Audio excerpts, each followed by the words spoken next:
Hi guys, today I'm going to be talking about the Toy Story 4 trailer that just launched last night. There's a lot of stuff to talk about in it, so I'll just jump right into it.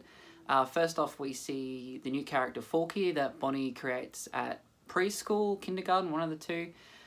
Brings him back, obsessed with him straight away. He's sort of like, I'm not a toy, I'm a fork, and Woody has this monologue of new toys are important to children and Forky's the most important thing to Bonnie right now, so we have to really make sure that nothing happens, and they all meet him and he's just like, what? And falls over and sort of doesn't like being there, knows he's not a toy, doesn't want to be a toy, but Bonnie loves him. They go on a road trip and then it cuts to Forky sneaking out, going, I don't want to be here, I'm used as a utensil, and flies out of the van.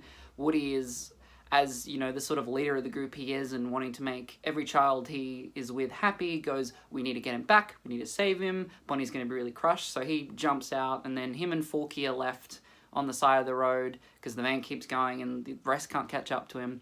They then walk past an antique store and see Bo's lamp, and Woody straight away goes, Bo! Oh, and freaks out. So him and Forky go in. We're greeted with new characters right off the bat. I think this big doll called Gabby Gabby, voiced by Christina Hendricks. She was in Mad Men and a whole bunch of other things. And then these like ventriloquist dolls that follow them through the thing, and they're evil because it looks like they're trying to get them, and then Bo Peep comes out of nowhere with the new outfit and everything and goes and grabs him, and then they start to talk and she's like, oh, this is what's been happening. There's a little snapshot where she's wearing an old uniform and it looks like she's in a storm drain, and Woody goes, we have to get back to our kid, which a couple of weeks ago they released a little short where RC was in a drain. This is between Toy Story 2 and 3, and they go, we need to do a rescue mission, but you don't see how that plays out. So my guess is during a rescue mission, Bo ends up on another side and kind of accepts her fate and leaves. I mean, Toy Story 3, Woody's pretty cut up about her not being in the group anymore, so that's my little guess on that. So we see flashes like that. We come to this carnival.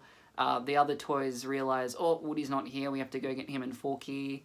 And then they go, what would Woody do? It's like jump out the van, so Buzz goes after him. Convenient Toy Story thing where they go to the carnival and Bonnie happens to be there and the toys go. We only see Buzz go. We see a lot of Forky and Woody by themselves, then we see a lot of Bo and Woody, and then we see a bit of Buzz. We don't see a lot of the other toys. We see them in Bonnie's room, and we see them in the truck, the main cast of Mrs. and Mr. Potato Head, Slinky, Rex, Ham, I think we see Trixie and Prickle Pants. We don't see the whole cast of Bonnie's toys, but we see most of them. I kind of worried because right off the bat, you know, as we've gone on, the cast has gotten bigger. So I'm kind of going to be upset if Jessie isn't sort of in the adventure here. Like if she's only in the room at the start and end and in the caravan bit of it, I'm kind of going to be a bit upset.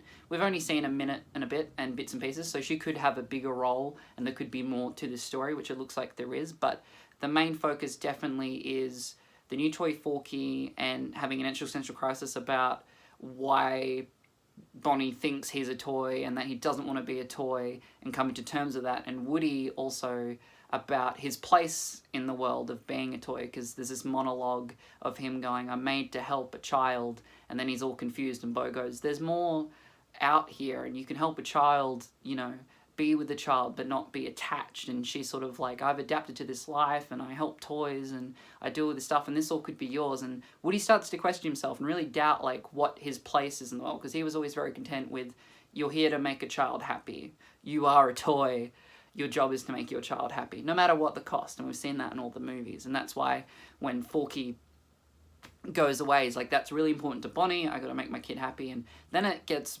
really deep and God only knows by the Beach Boys players, and it gets quite intense.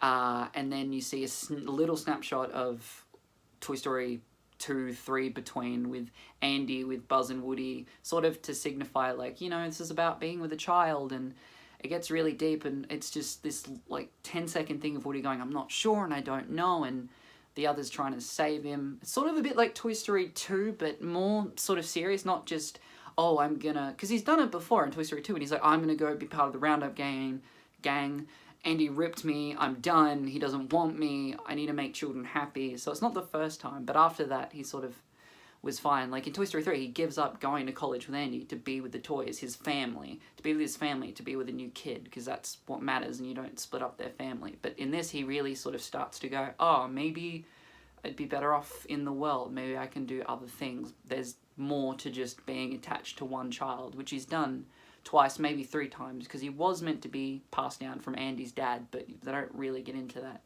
My other question is, Forky realizes that he's not a toy. He realizes that he's a fork, and he realizes he's a utensil that he says, I'm meant to be used for maybe soup and then thrown away. That's it. So it's kind of weird and plays on the how a toy is sentient. Is it because a kid wills it into existence? I think the best example is like with Ham. Ham is a piggy bank. He's not a toy. But Andy saw him as a toy, so he was sentient.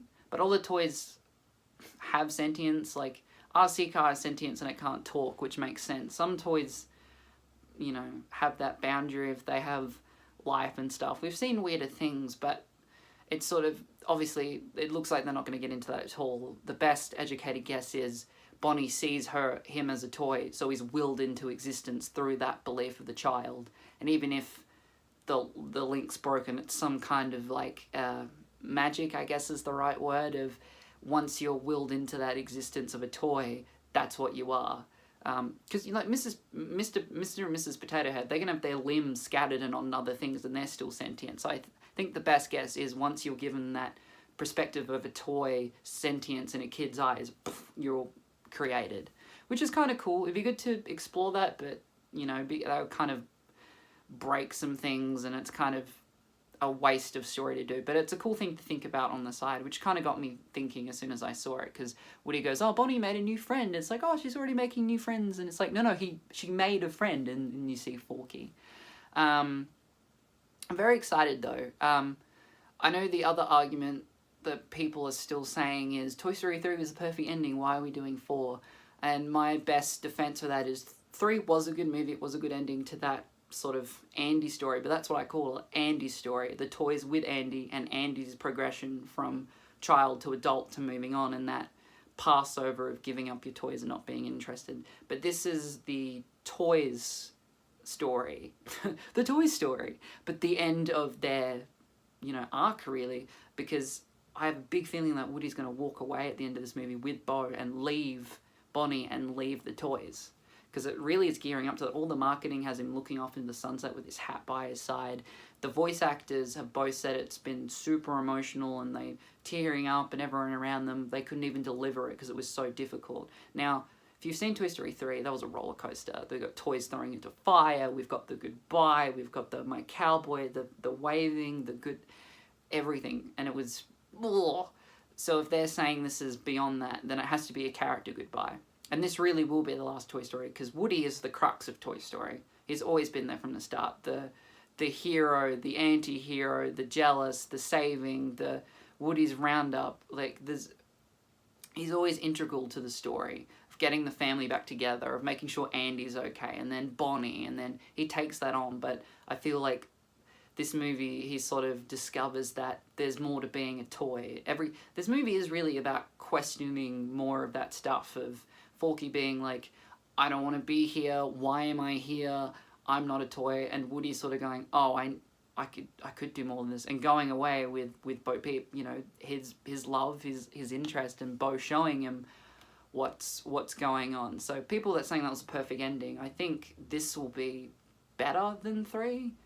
My thing for that is 3 is a very good movie, but it's sort of not a good movie by itself. I was sort of talking about it today where, sort of like the Marvel films, where if you just jump in to Avengers 2 or watch Infinity War, it doesn't have as much as an impact. You can still watch it and have fun with it, but it doesn't have that sort of 1, 2, 3 storyline.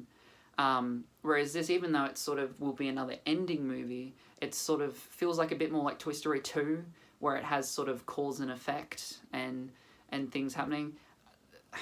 There probably will be more Toy Story. I mean, even if Woody leaves, there could be Woody's Adventures or whatever, but I doubt there'll be another movie. I doubt there'll be a Toy Story 5, because it'd be weird to have 2 stories opposite from each other. If they're gonna drive them apart, that doesn't make sense. So my best guess is eventually Bo Peep gets Forky back to Bonnie, and then eventually goes, I gotta go, and that will be the thing. We haven't seen, there's still stuff to see.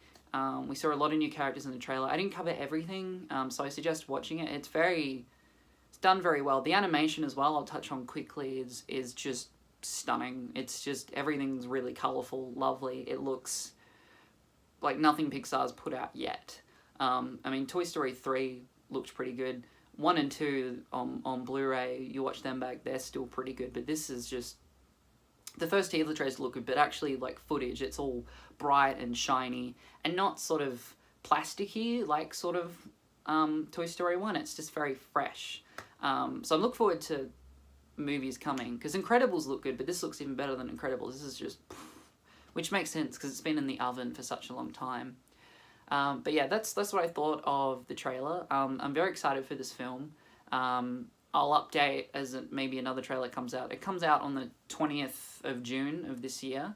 The merchandise is scheduled to come out sort of mid-April, so there'll be a big explosion of views soon, and there'll probably be some more sort of leaks and things happening out. We also got a promotional poster where we saw more characters, and we saw Duke Kaboom, who's meant to be the enemy of this film. Seems like there might be a couple of villains, but there might be some sort of like Zurg where it's sort of a villain, but then it's all good. But we don't know what his motives are yet or what he's going to do, but I guess we'll find out. But thanks for watching, guys, and stay tuned for more Toy Story content, and like my Facebook page, Oliver Reviews. Thanks, bye.